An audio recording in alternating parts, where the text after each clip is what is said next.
A lot of people don't know his name. Frank Burke is one of the greatest players in Dublin GA history. He was an extraordinary athlete and player.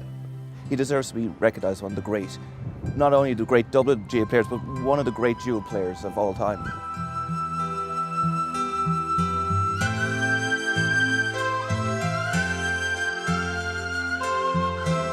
Frank Burke was also one of the most courageous men.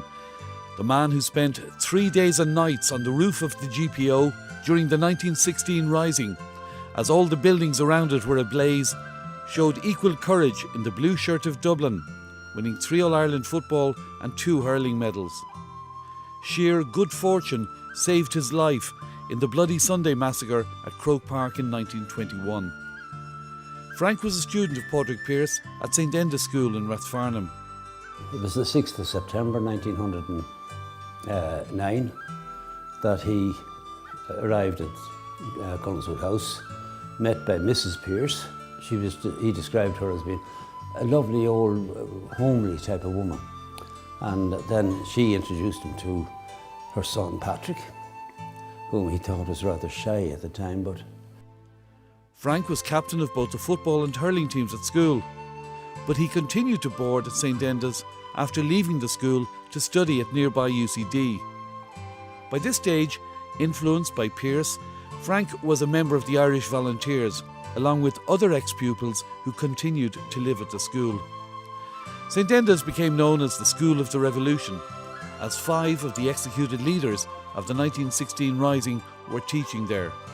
Pearse, his brother William, Con Colbert, Thomas MacDonagh, and Eamon Count. Patrick Pearse's whole ideal for setting up St Enda's was he wanted to give people an Irish education. He detested the British system of education. So what he wants to do is give a kind of all-inclusive education based on the Irish society, Irish cultural values, Irish education. So when people like Frank Burke went to that school, I mean, they're immersed in the Irish language, they're immersed in Irish history and culture, and of course, very much so, hurling was promoted. Con Colbert, of course, one of the executed leaders in 1916, he actually worked as the physical education teacher in St Enda's, and of course he very much promotes hurling in this. So that's very much, so I mean there is a huge raft of students from St Enda's are actually in the GPO in 1916, and they follow Pearse into the GPO. But I mean they are immersed in this idea of an Irish Ireland, a Gaelic speaking, Gaelic games playing country, and of course as Pearse becomes more radical, so many of you students also become radical. the week before the Rising, Pearse was addressing the volunteers here in Rathfarnham and on military matters, but he suddenly stopped and he said to them, "I hope you're all ready to meet your God." And they sort of sat up, and he advised them all to make sure that they went to confession before they went out on those manoeuvres. So they guessed or they knew, I think, the Yank Kilgallen, he had a camera, and he took a photograph of the 9 of them. It was the 10th. It was an extraordinary photograph taken Easter Sunday morning. Easter Monday then, he had to get up early, and they were to meet at 10 o'clock at the church. So they went down with fully armed, down to Rathfarnham Church. They met the others, there was 37 of them from Rathfarnham. They marched up through the village to get the tram, number 17 tram. Then they got as far as Jacob's a biscuit factory there. The volunteers had taken over. So they knew things were happening there. And they heard the attack on the Dublin Castle. The driver refused to go any further from the Bank of Ireland. So they had to get out and walk from there to Liberty Hall. From there, then they were ordered up to the GPO. He was posted to the roof of the GPO, and he was on the roof. Eamon Bulfin raised the flag. Frank remained on the roof of the GPO for 3 days and nights, protecting the flag of the Irish Republic, while the British bombarded Sackville Street, as O'Connell Street was then called, and the surrounding area. Cleared his opposite, and all that side was one mass of flames. The Metropole Hotel, which was next to the GPO, that was all in flames, right down to the Liffey. And he said that when he was on the roof of the GPO, he could feel the heat coming from Cleary's. It was so intense. He always had a certain fear of fire after that. But was he in fear of his life at that stage? no, it's extraordinary in a way that didn't seem to worry him at all, like, you know. When he was to die, that was it, like, you know. When they had to leave the GPO, they had to go across the Henry Street, diagonally across from the door nearest the arcade, and they had to run on ones and twos together, or charge across. And he thought the machine gun firing was coming from both ends, from our street, though the pillar was in the way, I think, but certainly from Mary Street, and there was continuing machine gun firing. And he didn't think that any of them would get across, but nobody was injured. They got across. He said he never ran as fast in his life before or since, but he got across anyway. Frank was eventually captured in a building on Moore Street, and they were marched to the Rotunda Hospital. They were then sent to an internment camp in Wales called Fronguk, where the prisoners played Gaelic football. On his release, Frank resumed his GAA career with immediate success.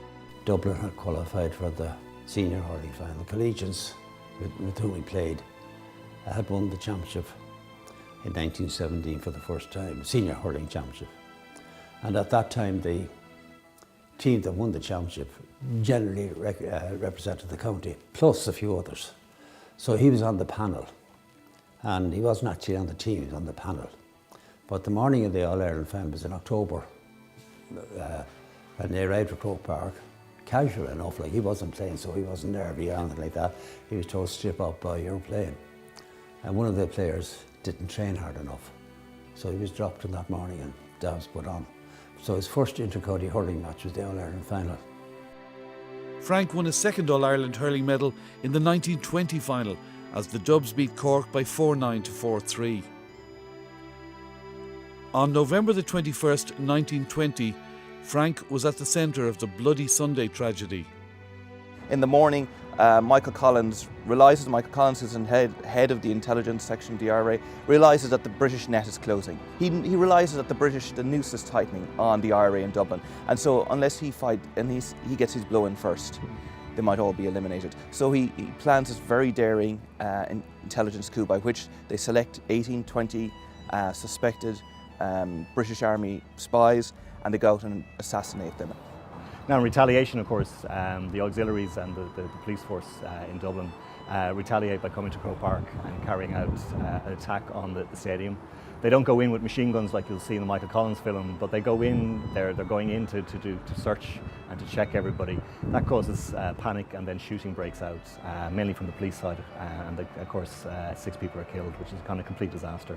And the propaganda of kind of negativity that comes around the world, in America and in France, of the British authorities going into what is a sporting occasion and carrying out an attack like that is a complete disaster for them from a kind of a public point of view around the world. Tip were the top football team in Ireland at that time. And so they went out on the pitch, and he was delighted to find that his opponent was Mick Hogan, whom he knew. And they had been at the Cayley a couple of weeks beforehand together. And suddenly the ball came across the diagonal pass across the field, or whatever you like to call it nowadays. But he ran for the ball, and he said he was just about to catch the ball when the shooting started. And he thought they were blanks.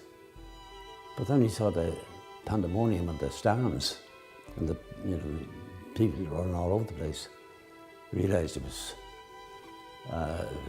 real bullets. And they threw themselves flat on the ground and started crawling as best they could towards towards Hill 16. There's a cycle track around Croke Park and a small wall, and they thought, as Hogan said, if they could get behind that wall, they might get some shelter.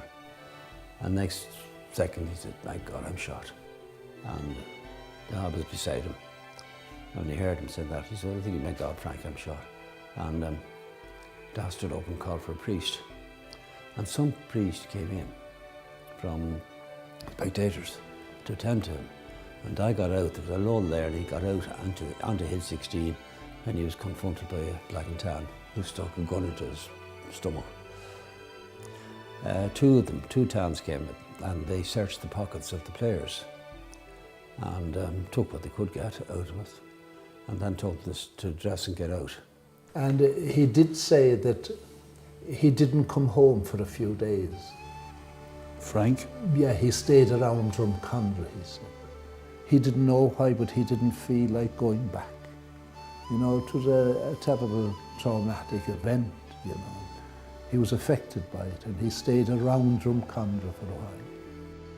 Frank's outstanding attacking skills helped Dublin footballers to huge success following the tragedy.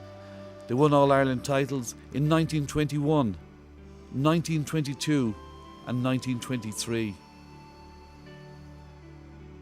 If I was asked to sit down and write out a team of Dublin players, be it hurling or football, I'd have Frank Burke on that.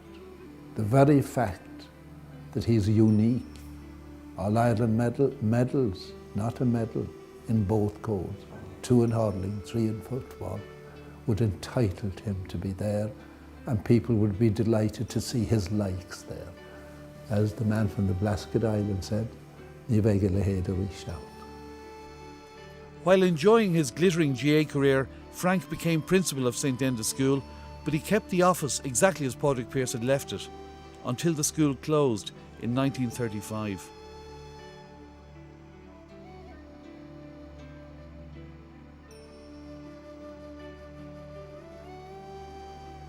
With this magnificent record, Frank Burke will always hold a special place in Dublin GA history. Truly one of the greats.